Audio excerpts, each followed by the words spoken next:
ऐसे काम जो हमें जापान से सीखने चाहिए। इस वीडियो में हम कुछ उन चीजों की बात करेंगे जो सिर्फ जापान में ही संभव हो सकती है। जापान में स्कूलों, कॉलेजों और किसी भी शिक्षण संस्थान में कोई सफाई कर्मचारी नहीं होता।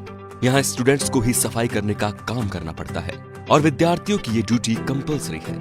जापान के ट्रैफिक रूल्स बेहद स्ट्रिक्ट हैं। अगर आपने साइकिल भी गलत तरीके से पार की तो उस पे भी चालान हो सकता है। चोरी नाम की चीज जापान में है ही नहीं।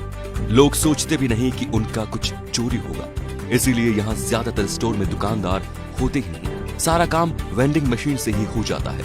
ये चीज जापान में तो यूनिक है और शायद दुनिया के किसी भी देश में ये संभव नहीं। हमारे यहाँ तो कतई नहीं। जापान के कुछ सबसे व्यस्त मेट्रो स्टेशन में ऑफिस समय के दौरान कुछ ऐसा नजारा दिखाई देता है, जानकर हैरानी होगी, लेकिन जापानियों के यहाँ ये आम बात है। यहाँ अधिक भीड़ होने के बावजूद स्टेशन स्टाफ लोगों को अंदर धक्का देकर दरवाजा बंद करते हुए दिखाई देते हैं। इन्हें ट्रेन पुशर कहा जाता है और इसके लिए इन्हें मोटी तनख्वाह भी मिलती है। जापान में हर स्पीड में पैदल चलने वालों के लिए अलग अलग लाइन है, तेज चलने वालों के लिए अलग लाइन और धीरे चलने वालों के लिए अलग लाइन। भाई वाह, क्या ट्रैफिक सेंस है! क्या हमारे यहाँ ऐसा हो सकता है? दोस्तों, साफ सफाई जापान में एक अलग ही हाइट पर है। यहाँ लोग इतने हाइजीनिक होते हैं कि दरवाजा भी छूना पसंद नहीं करते। इसीलिए हर प्रकार की टैक्सी के दरवाजे भी ऑटोमेटिक ही बनाए गए हैं। यहाँ तो पता नहीं दिन में क्या क्या नहीं छूना पड़ता। यहाँ जो सफाई कर्मी है उनका काम बड़ा मुश्किल है। इसलिए नहीं कि यहाँ लोग सड़कों पर कचरा फैला देते हैं, इसलिए क्योंकि सड़कों पर कचरा होता ही नहीं और सफाई कर्मचारी को छोटे छोटे चिमटे पकड़कर रोड छाननी पड़ती है।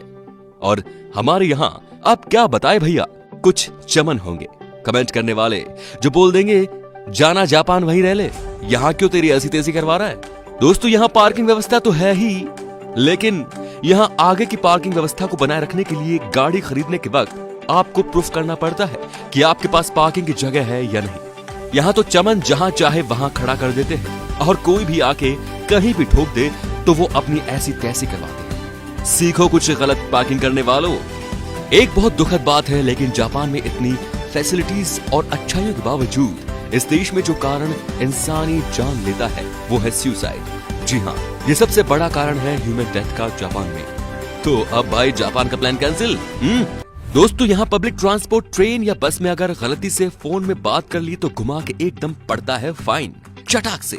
यहाँ तो लोग बाजू में बैठ के पता नहीं क्या क्या बजाते रहते हैं। जापान की हर एक टॉयलेट शीट एकदम गर्म होती है ताकि नीचे बैठ के ठंडा न लगे।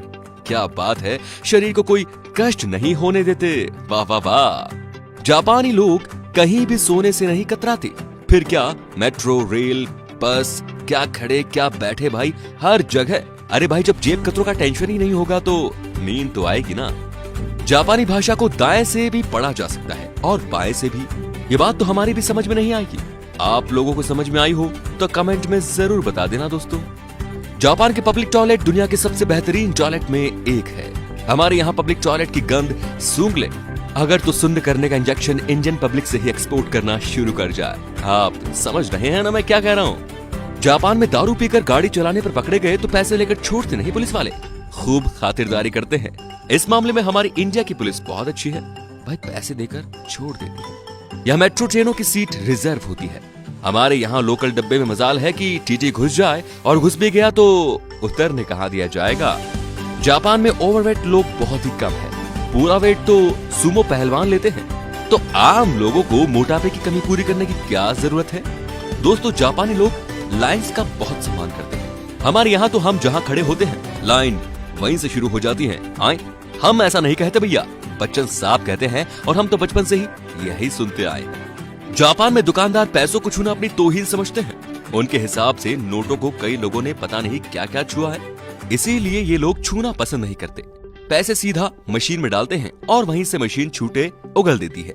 तो भैया, हम आशा करते हैं कि हर भारतीय को ये वीडियो देखकर जलन हुई होगी, जल भुनकर दिल जल गए होंगे और बिना शेजवान चटनी के रणवीर की तरह रॉकेट बन गए होंगे। और जलन होनी भी चाहिए। माना कि हमारे देश की परंपरा सबसे अच्छी है, पर दूसरे देश की अच्छाइयों से हमें कुछ सीखना चाहिए। तो वीडियो को शेयर करें ताकि यहाँ के लोग भी कुछ सीख सके। धन्यवाद।